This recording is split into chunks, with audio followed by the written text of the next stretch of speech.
There is existing right over there in this part of the park a little plaque. Basically states this is commemorating the first American flag raised in Tucson. Said nothing about who did it or why. So a group of people decided there needed to be something a little more substantial that would recognize the people who sacrificed to make that happen.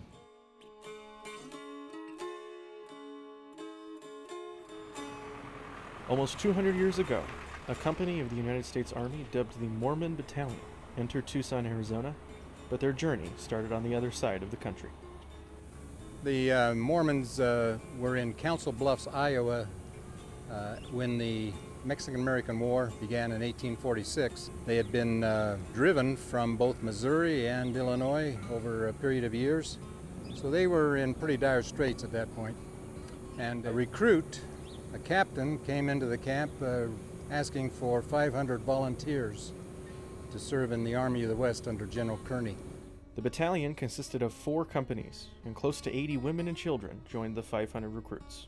They began their march westward through Fort Leavenworth, down to Texas, New Mexico, and into southern Arizona. Their march through the state would take them through St. David, Benson, the San Pedro River, and finally into Tucson. They were on their portion of their 2,000-mile march, which is one of the longest marches in U.S. history. But they came into Tucson pretty much in a desperate stage, without food, water. When they entered the Presidio of Tucson, they were able to receive, through trade and exchange, they were able to receive the food and help they needed.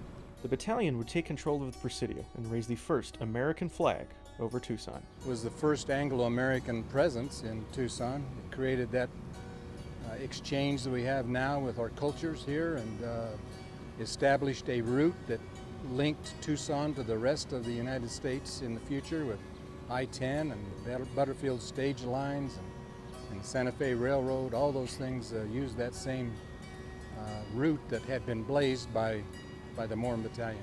150 years after the exchange, modern-day descendants of the Mormon Battalion decided to commemorate the hardships undertaken by the members of the historic march. We began that process back in about 1990, well, earlier than that, 87, I guess.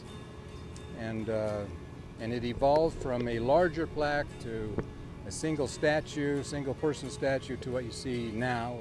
The monument depicts Mormon Battalion members Christopher Layton and Captain Jefferson Hunt negotiating a peaceful exchange with Mexican merchant Teodoro Ramirez.